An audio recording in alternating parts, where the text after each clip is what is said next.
10? Like what how do you see it could be different?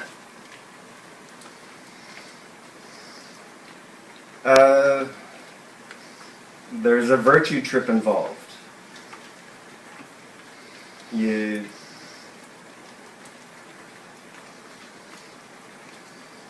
Well, sort of there's not. It's sort of like you actually do get to a point where you're just too tired to carry on pretending you're something you're not, and lying and being stupid to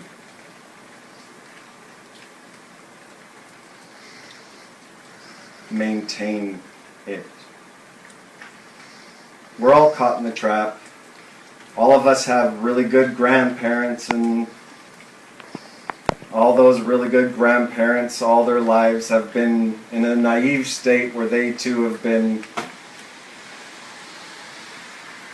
perpetrating, what's the word, accomplices in a grand horror. It's like we all secretly know the entire white culture has gotten to this point because of a psychotic war tactic where colonizing forces systemically and actively raped every native kid they could find. What can you do to make that right? Have lots and lots of patience.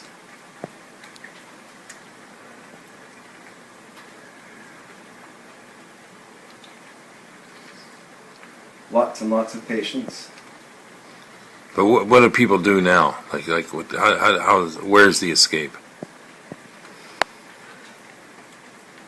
Like, how do you get out of this? Like, you're facing. Well, you have to enjoy a certain liberation. There's no escaping mortality. And just to really appreciate that, and that, what kind of life do you want to live?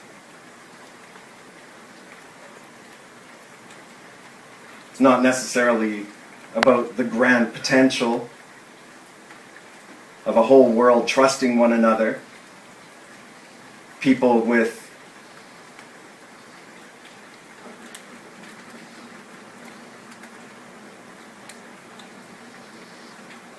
enough understanding to enjoy the true freedom of rather being dead than afraid or angry. It is a practice. It is an objective truth that fear and anger are absurd.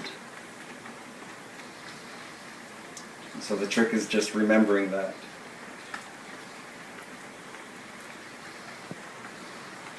And have lots of patience, because it is the grand virtue trip. It is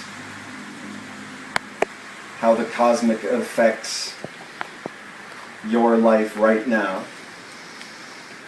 And patience be with you.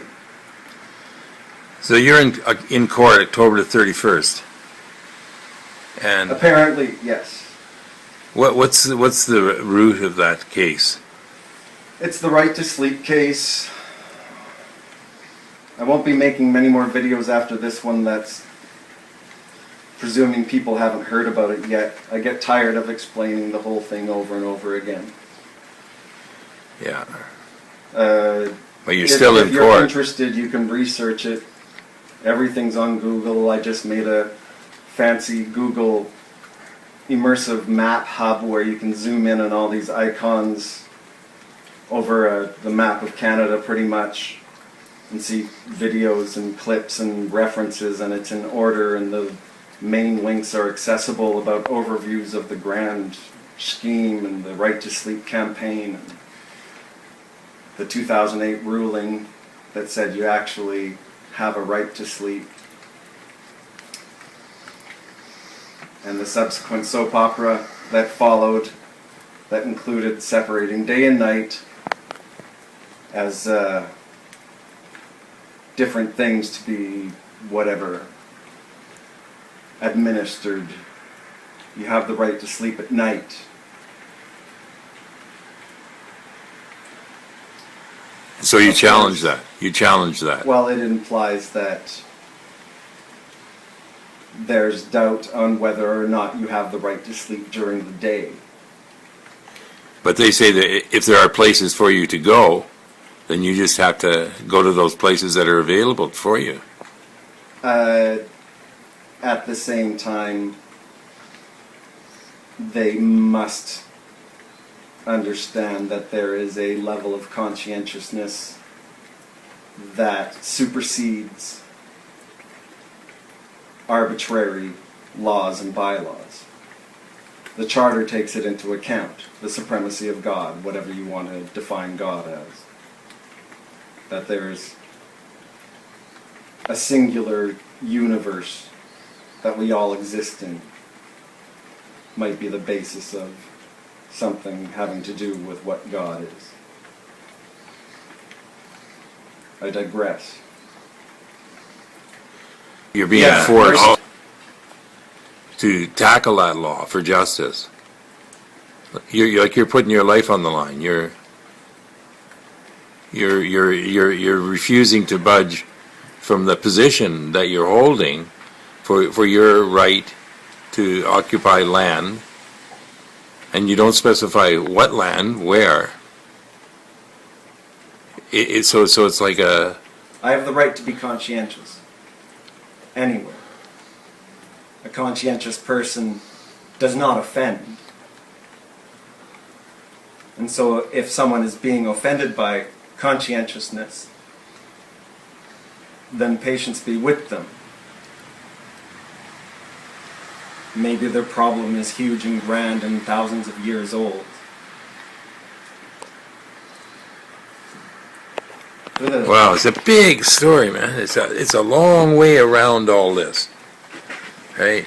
Jonathan, you're wasting film.